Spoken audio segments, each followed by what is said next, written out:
Hello Mila, hello Jack. Hello everybody else who's watching, and welcome to Storytime with Grandad. Today's book is from Pingu, and it is Greedy Pingu. Pingu had had a very busy morning. He'd gone out very early to the ice hole with his fishing pole and a big red bucket of seaweed for bait. He had caught lots and lots of fish and was taking them home in the bucket when he met his friends Pingu and Pingy. "Hello, Pingu," said Pingu, looking at the fish. "Did you catch all of those?" Pingu yawned. He was tired. "Yes, every one," he said. "They're all mine." Pingy looked at the fish too. "You are clever, Pingu," she said. "They look really tasty." Pingu took a fish from the bucket and ate it and 3 big beakfuls. "Yes, they are very tasty," he said. "Very." He ate another one just as fast. Pingy couldn't take his eyes off the fish.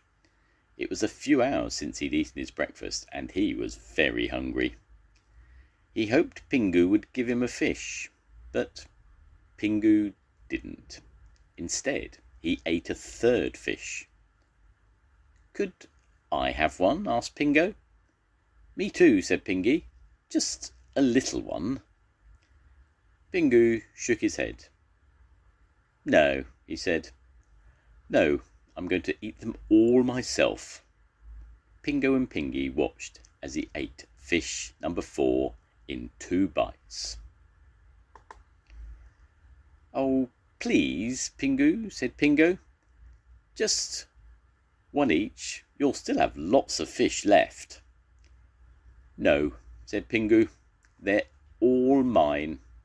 He ate fish number 6, fish number 7, and fish number 8. Pingy watched. She was feeling very hungry now. "Could Pingu and I share a fish, Pingu?" she asked. "Please?" Pingu took a fish from the bucket and held it by its tail.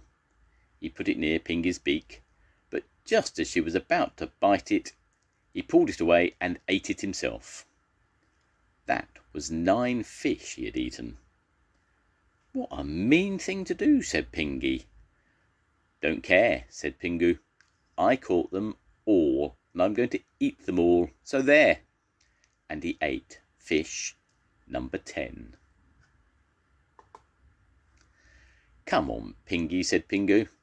"Let him eat them all. We'll go and catch our own." Pingu walked off towards home. On the way he ate 5 more fish. His bucket was nearly empty now. When Pingu got home he wasn't feeling very well. His tummy was very full and starting to hurt.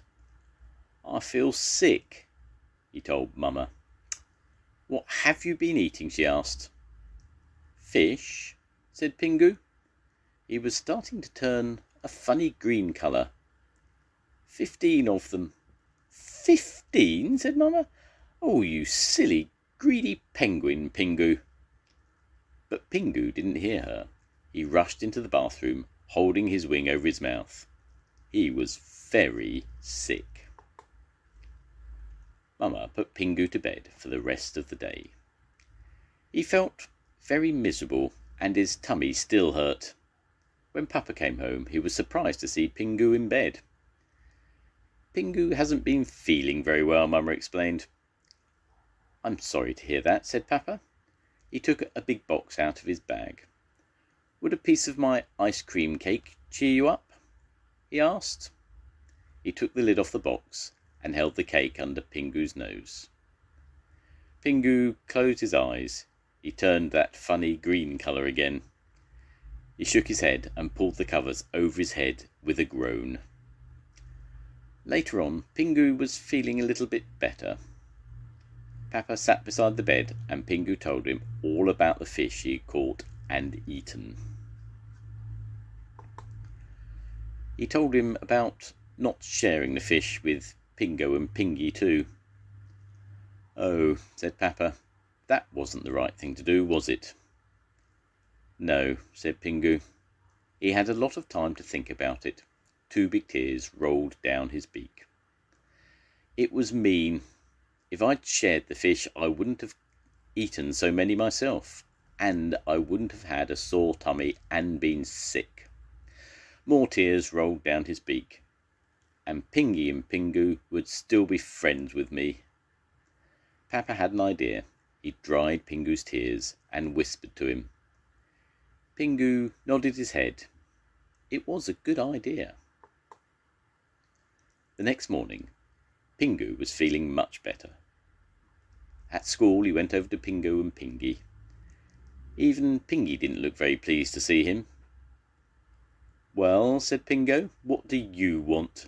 He was angry with Pingu. I want to say I'm sorry, said Pingu. I should have shared my fish with you. It was mean not to. Pingu looked so sad that Pingu and Pingy couldn't stay cross with him. Shall we be friends again? asked Pingy. Pingu nodded. Please, he said. He took 2 paper parcels out of his school bag. It's Papa's ice cream cake, a big slice for each of you.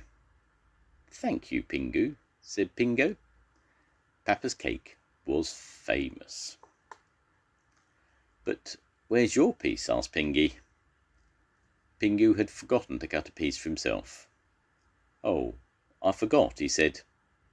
It doesn't matter, said Pingy. You can share ours. The end. Goodbye, Mila. Goodbye, Jack. I'll see you soon. Goodbye, everybody.